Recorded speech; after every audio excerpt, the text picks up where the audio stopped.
ಕರ್ನಾಟಕದ ಜನರ favourite show ಅಂದ್ರೆ ಅದು ಬಿಗ್ ಬಾಸ್.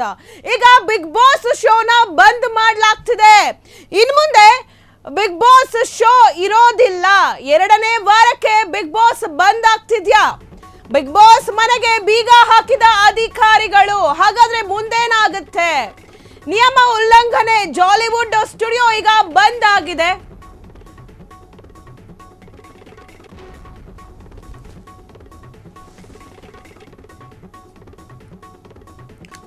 ಸ್ಟುಡಿಯೋನಿಂದ ಪರಿಸರ ನಿಯಮ ಉಲ್ಲಂಘನೆಯಾಗಿರೋದ್ರಿಂದ ಬೀಗ ಹಾಕಲಾಗಿದೆ ಬಿಗ್ ಬಾಸ್ ಮನೆಗೆ. ಪರಿಸರ ಉಲ್ಲಂಘನೆ ಆರೋಪದಲ್ಲಿ ನೋಟಿಸ್ ಅನ್ನ ಕೊಡಲಾಗಿತ್ತು. ನೋಟಿಸ್ ಅನ್ನ ಕೊಟ್ಟ ಮೇಲೆ ಅಲ್ಲಿ ಕನ್ನಡ ಪರ ಹೋರಾಟಗಾರರು ಹೋರಾಟವನ್ನ ಮಾಡಿದ್ರು. ಇದೀಗ 7 ಗಂಟೆಗಳ ಒಂದು ಗಡಿಯನ್ನ ಕೊಟ್ಟಿದ್ದಾರೆ. ಅಷ್ಟರ ಒಳಗಡೆ ಬಿಗ್ ಬಾಸ್ ಮನೆಯಿಂದ ಎಲ್ಲ ಕಂಟೆಸ್ಟೆಂಟ್ಸ್ಗಳು ಆಚೆ ಬರಬೇಕು ಅಂತ. ಈಗಾಗಲೇ ಬಿಗ್ ಬಾಸ್ ಮನೆಗೆ ಬೀಗ ಕೂಡ ಹಾಕಲಾಗಿದೆ. ಹಾಗಾದ್ರೆ ಬಿಗ್ ಬಾಸ್ ಅತಿ ದೊಡ್ಡ ರಿಯಾಲಿಟಿ ಶೋ ಅರ್ಧದಲ್ಲೇ ನಿಂತೋಗುತ್ತಾ? ಇದು ಕೋಟ್ಯಾಂತರ ಅಭಿಮಾನಿಗಳಿಗೆ ನೋವಾಗುವಂತ ಸುದ್ದಿ. ಹಾಗೆ ಡಿಕೆಶಿ ಅವರು ಈ ಹಿಂದೆ ಹೇಳಿದ್ರು, ಚಲನಚಿತ್ರ ಉದ್ಯಮದಲ್ಲಿರುವಂತಹ ನಟ ನಟಿಯರ ನಟ್ಟು ಬೋಲ್ಟ್ ಅನ್ನ ಟೈಟ್ ಮಾಡಬೇಕು ಅಂತ. ಅದಕ್ಕೆ ಕಿಚ್ಚ ಸುದೀಪ್ ಅವರು ರಿಟರ್ನ್ ಟಾಂಗ್ ಅನ್ನ ಕೊಟ್ಟಿದ್ರು. ಸೊ ಈಗ ಅದೇ ರೀತಿಯಾಗಿ ಸುದೀಪ್ ಅವರ ನಟ್ಟು ಬೋಲ್ಟ್ ಅನ್ನ ಸರ್ಕಾರ ಟೈಟ್ ಮಾಡ್ತಿದ್ಯಾ ಅಂತ. ಸೊ ಹೀಗಾಗಿ ಬಿಗ್ ಬಾಸ್ ಅನ್ನೋ ಒಂದು ದೊಡ್ಡ ರಿಯಾಲಿಟಿ ಶೋಗೆ ಅವರು ಏನು ನೋಟಿಸ್ ಅನ್ನ ಕೊಟ್ರ, ಒಂದು ಕಾಲಾವಧಿಯನ್ನ ಕೂಡ ಕೊಡದೆ ಬಿಗ್ ಬಾಸ್ ಶೋನ ಬಂದ್ ಮಾಡ್ಲಿಕ್ಕೆ ಹೇಳ್ತಿದ್ದಾರಾ ಸರ್ಕಾರ? ಈಗಾಗಲೇ ನೋಟಿಸ್ ಕೊಟ್ಟಾಗಿದೆ. ಹಾಗೆ ಅದರ ಜೊತೆಗೆ ಬೀಗ ಕೂಡ ಹಾಕಲಾಗಿದೆ ಬಿಗ್ ಬಾಸ್ ಮನೆಗೆ.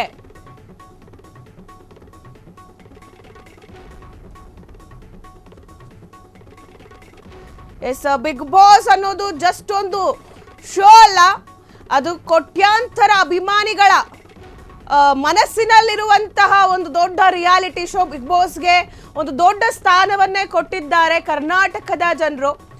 ಬಿಗ್ ಬಾಸ್ ಯಾವಾಗ ಶುರುವಾಗುತ್ತೆ, ಯಾವಾಗ ಬಿಗ್ ಬಾಸ್ ಬರುತ್ತೆ ಅಂತೇಳಿ ಎಲ್ಲರೂ ಕೂಡ ಕಾತರದಿಂದ ಕಾಯ್ತಿರ್ತಾರೆ. ಅದರ ಜೊತೆಗೆ ಯಾವ ಕಂಟೆಸ್ಟೆಂಟ್ಸ್ಗಳು ಬರ್ತಾರೆ ಬಿಗ್ ಬಾಸ್ ಮನೆಗೆ, ಅವರೆಲ್ಲ ಏನೇನು ಮಾಡ್ತಾರೆ ಅಲ್ಲಿ, ಅವರ ಗುದ್ದಾಟಗಳನ್ನ ನೋಡೋದು, ಅವರ ವಾಕ್ ಸಮರವನ್ನ ನೋಡೋದು ಜನರಿಗೆ ತುಂಬಾ ಇಷ್ಟ ಆಗುತ್ತೆ.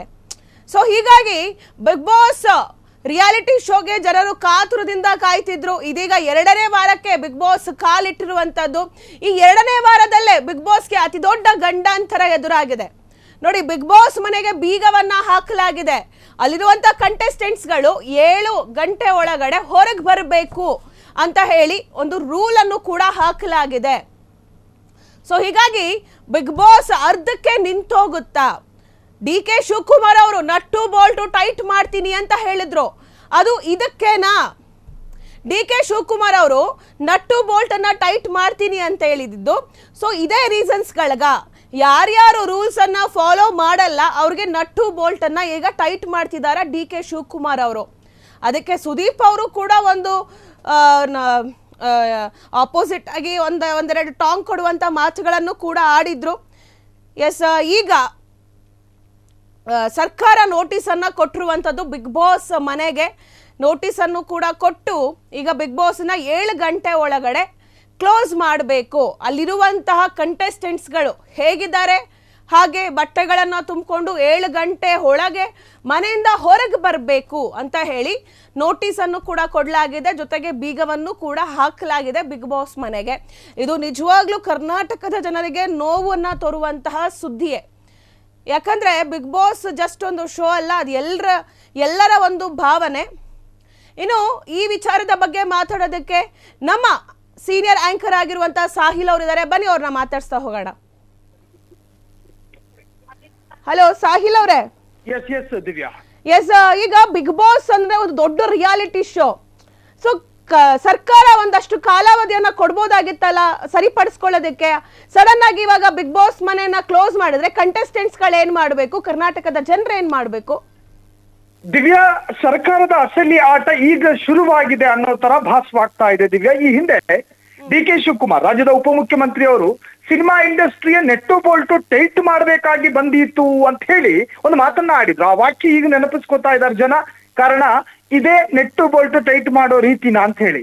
ಒಂದು ಕಡೆ ಬಿಗ್ ಬಾಸ್ ಎನ್ನುವಂತ ಕನ್ನಡ ಅತಿ ದೊಡ್ಡ ರಿಯಾಲಿಟಿ ಶೋ. ಗಂಟೆ 7 ಆಯ್ತು ಅಂದ್ರೆ ಆಂಟಿ ಅಂಕಲ್ ಇಡೀ ಕುಟುಂಬವೇ ಕೂತು ನೋಡ್ತಾ ಇದ್ದಂತಹ ಒಂದು ಶೋ. TRP ಮಟ್ಟದಲ್ಲೂ ಕೂಡ ಅತ್ಯಂತ ಎತ್ತರದಲ್ಲಿದ್ದಂತಹ ಒಂದು ಶೋ. ಈ ಶೋಗೆ ಇದ್ದಕ್ಕಿದ್ದ ಹಾಗೆ ಬೀಗ ಜಡಿಯೋದ, ಅದರಲ್ಲೂ ಕೂಡ ಅಧಿಕೃತ ಮುದ್ರೆ ಒತ್ತಿದ ಹಾಗೆ ಅಧಿಕಾರಿಗಳು ಬರ್ತಾರೆ. ಏಕಾಏಕಿ ಗೇಟಿನ ಬೀಗಕ್ಕೂ ಕೂಡ ಈಗ ಅಧಿಕೃತವಾದಂತಹ ಬೀಗವನ್ನು ಜಡಿಯಲಾಗಿದೆ. ದಿವ್ಯಾ, ಇನ್ನೇನು ಕೆಲವೇ ಕ್ಷಣಗಳಲ್ಲಿ ಒಳಗಿದ್ದ ಎಲ್ಲಾ ಸ್ಪರ್ಧಿಗಳು ಕೂಡ ಉಟ್ಟು ಬಟ್ಟೆಯಲ್ಲಿ ಓಡ್ಕೊಂಡು ಬರಬೇಕು. ಯಾವುದೇ ಕಾರಣಕ್ಕೂ ಒಂದೇ ಒಂದು ನಿಮಿಷ ಅಲ್ಲಿರೋದಕ್ಕೆ ಅವಕಾಶ ಮಾಡಿಕೊಡೋದಿಲ್ಲ. ಇದೆಲ್ಲ ಯಾಕಪ್ಪ? ಬಿಡದಿಯ ಒಂದು ಸ್ಟುಡಿಯೋದಲ್ಲಿ ಈ ತರಹದೊಂದು ಸ್ಪರ್ಧೆ ನಡೀತಾ ಇತ್ತು, ಬಿಗ್ ಬಾಸ್ ಎನ್ನುವಂತಹ ರಿಯಾಲಿಟಿ ಶೋ. ಇದಕ್ಕಿದ್ದ ಹಾಗೆ ಬೀಗ ಹಾಕೋದು ಯಾಕೆ ಅಂತ ಕೇಳಿದ್ರೆ, ಬಿಗ್ ಬಾಸ್ ನಿರಂತರವಾಗಿ ಪರಿಸರದ ನಿಯಮವನ್ನು ಉಲ್ಲಂಘನೆ ಮಾಡಿದೆ. ಅಲ್ಲಿದ್ದಂತಹ ತ್ಯಾಜ್ಯ ಕಸವನ್ನ ಎಲ್ಲಿಗೆ ವಿಲೇವಾರಿ ಮಾಡೋದ್ರ ಬಗ್ಗೆಯೂ ಕೂಡ ನಿರ್ಧಾರ ಆಗಿರ್ಲಿಲ್ಲ. ಇಟ್ಟಲ್ಲಿಯೇ ತ್ಯಾಜ್ಯಗಳೆಲ್ಲವೂ ಇತ್ತು, ಅದರಿಂದ ಸಾಕಷ್ಟು ಪರಿಸರ ಮಾಲಿನ್ಯ ಆಗುತ್ತೆ. ಇನ್ನು ಅಲ್ಲಿ ಬರುವಂತಹ ವೇಸ್ಟೇಜ್ ನೀರಿದೆಯಲ್ಲ, ಆ ನೀರಿಗೂ ಕೂಡ ಪ್ರತ್ಯೇಕವಾದಂತಹ ಮಾರ್ಗಗಳು ಮಾಡಿರ್ಲಿಲ್ಲ. ಒಬ್ಬ ಮೂಲಭೂತವಾಗಿ ಪ್ರಾಥಮಿಕವಾಗಿ ಮಾಡಬೇಕಾಗಿರೋ ಕೆಲಸ ಅದು. ನಾವು ಕಟ್ಟಿರುವ ಕಟ್ಟಡ ಅಥವಾ ನಾವು ಇಟ್ಟಿರುವಂತಹ ಬಿಲ್ಡಿಂಗ್, ಇದರಿಂದಾಗಿ ಪರಿಸರಕ್ಕೆ ಹಾನಿ ಆಗಬಾರದು. ಒಂದಷ್ಟು ರೀತಿ ರಿವಾಜುಗಳಿದಾವೆ. ಸೊ ಪೊಲ್ಯೂಷನ್ ನ ಎಲ್ಲಾ ರೂಲ್ಸ್ ಗಳನ್ನು ಕೂಡ ಬ್ರೇಕ್ ಮಾಡಿತ್ತು ಬಿಗ್ ಬಾಸ್ ಎನ್ನುವಂತಹ ಆ ಒಂದು ಕಾರ್ಯಕ್ರಮದ ಆಯೋಜಕರು. ಹೀಗಾಗಿ ಒಂದು ಬಾರಿ ನೋಟಿಸ್ ಅನ್ನ ಕೊಟ್ಟರು. ಆ ನೋಟಿಸ್ಗೂ ಕೂಡ ಸಮರ್ಥವಾದಂತಹ ಉತ್ತರವನ್ನ ಕೊಟ್ಟಿರ್ಲಿಲ್ಲ ಎನ್ನುವಂತಹ ಮಾಹಿತಿ ಇದೆ. ದಿವ್ಯಾ, ಈ ಕ್ಷಣ ಬಿಗ್ ಬಾಸ್ ಮನೆಗೆ ಬೀಗ ಜಡಿಯಲಾಗಿದೆ. ಒಳಗಿರತಕ್ಕಂತಹ ಸ್ಪರ್ಧಿಗಳು ಇನ್ನೇನೇ ಕೆಲವೇ ಕ್ಷಣಗಳಲ್ಲಿ ಎಕ್ಸಿಟ್ ಡೋರ್ ನಿಂದ ಹೊರಬರಬೇಕಾಗಿ ಬರುತ್ತದೆ. ಯಾವುದೇ ಕ್ಷಣಕ್ಕೂ ಕೂಡ ಇವತ್ತು ಟಾಸ್ಕ್ ಮುಂದುವರಿಯೋದಿಲ್ಲ ದಿವ್ಯಾ ವಸಂತ. ಜೊತೆಗೆ ಸ್ಪರ್ಧಿಗಳಿಗೂ ಕೂಡ ಈಗ ಒಳಗಿರತಕ್ಕಂತಹ ಬಿಗ್ ಬಾಸ್ ನ ಮೈಕ್ ನಲ್ಲಿ ಅನೌನ್ಸ್ ಆಗುವಂತಹ ಸಾಧ್ಯತೆಗಳು ಕೂಡ ಇದಾವೆ. ಹೇಗೆ ಬಿಗ್ ಬಾಸ್ ಶೋ ನಡೀತಿರ್ಬೇಕಾದ್ರೆ ಮೈಕ್ ನಲ್ಲಿ ಕೇಳಿ ಬರುತ್ತೋ, ಅದೇ ತರಹ ಧ್ವನಿಯಲ್ಲಿ ಎಲ್ಲರೂ ಕೂಡ ಹೋಗೋದಕ್ಕೆ ಸಿದ್ಧರಾಗಿರಿ ಎನ್ನುವಂತಹ ಘೋಷಣೆ ಒಂದು ಬರೋದಕ್ಕೆ ಬಾಕಿ ಇದೆ ದಿವ್ಯಾ. ಎಸ್ ಸಾಹಿಲ್ ಅವರೇ, ಇವಾಗ ಪೊಲ್ಯೂಷನ್ ಬೋರ್ಡ್ ಅವರು ಈಗ ಎಷ್ಟೊಂದು ಪೊಲ್ಯೂಷನ್ಸ್ಗಳು, ಎಷ್ಟೊಂದು ಅವ್ಯವಸ್ಥೆಗಳು ನಡೀತಾ ಇದೆ ಅಲ್ವಾ? ಸೊ ಎಲ್ಲದನ್ನು ಇದೇ ಖಂಡಿತವಾಗಿ ನೀವು ಕ್ಲೋಸ್ ಮಾಡಬೇಕು, ನೀವು ಮುಗಿಸ್ಬೇಕು ಅಂತ ಹೇಳ್ತಾರಾ? ಅಥವಾ ಬಿಗ್ ಬಾಸ್ ಅವರಿಗೆ ಯಾಕೆ ಇದು ಸ್ಪೆಷಲ್ ಆಗಿ ನೀವು ಇವಾಗಲೇ ಕ್ಲೋಸ್ ಮಾಡಬೇಕು ಅಂತ ಹೇಳ್ತಿದ್ದಾರೆ ಅಂತ ಅನ್ಸಲ್ವಾ? ದಿವ್ಯಾ, ಸ್ಟ್ರೀಟ್ ಗಳಲ್ಲಿ ಇರ್ತಕ್ಕಂತಹ ಗೂಡಂಗಡಿಗೂ ಒಂದು ಬಿಗ್ ಬಾಸ್ ನ ದೊಡ್ಡ ಮನೆಗೂ ವ್ಯತ್ಯಾಸಗಳಿರ್ತಾವೆ. ಯಾರು ಜನಸಾಮಾನ್ಯರಿಗೆ ಮಾದರಿಯಾಗಬೇಕು ಆ ತರಹದೊಂದು ಕಾಂಪ್ಲೆಕ್ಸ್, ಆ ತರಹದೊಂದು ರಿಯಾಲಿಟಿ ಶೋನ ಸ್ಟುಡಿಯೋ ಈ ತರಹದ ದುರ್ವರ್ತನೆಗಳು, ನಿಯಮ ಉಲ್ಲಂಘನೆ ಮಾಡುವಂತ ಕೆಲಸ ಮಾಡುತ್ತೆ.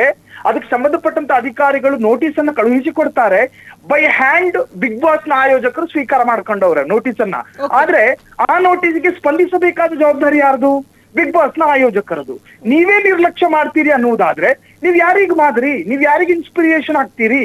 ಸೊ ಹಾಗಾಗಿ ಈ ತರಹದ ದೊಡ್ಡ ಮಟ್ಟಗಿನ ಕಾರ್ಯಕ್ರಮದ ಆಯೋಜಕರಿಗೆ ಒಂದು ಅಧಿಕಾರಿ ವಲಯ ಅಥವಾ ಒಂದು ಇಲಾಖೆ ತಕ್ಷಣಕ್ಕೆ ಆಕ್ಷನ್ ತೆಗೆದುಕೊಳ್ಳೋದು ಇದೇನು ಅಚ್ಚರಿ ಅಲ್ಲ, ಇದು ಸ್ವಾಭಾವಿಕ Divya. Yes, thank you Sahil ಅವರೇ ನಿಮ್ಮೆಲ್ಲ ಮಾಹಿತಿಗಾಗಿ. ಕ್ಷಣ ಕ್ಷಣದ ಸುದ್ದಿಗಳಿಗಾಗಿ ಫ್ರೀಡಂ ಟಿವಿ ಸಬ್ಸ್ಕ್ರೈಬ್ ಮಾಡಿ, ಲೈಕ್ ಮಾಡಿ ಹಾಗೂ ಫಾಲೋ ಮಾಡಿ. ಹೊಸ ಸುದ್ದಿಗಳ ನೋಟಿಫಿಕೇಶನ್ಗಾಗಿ ಬೆಲ್ ಐಕಾನ್ ಮೇಲೆ ಕ್ಲಿಕ್ ಮಾಡಿ.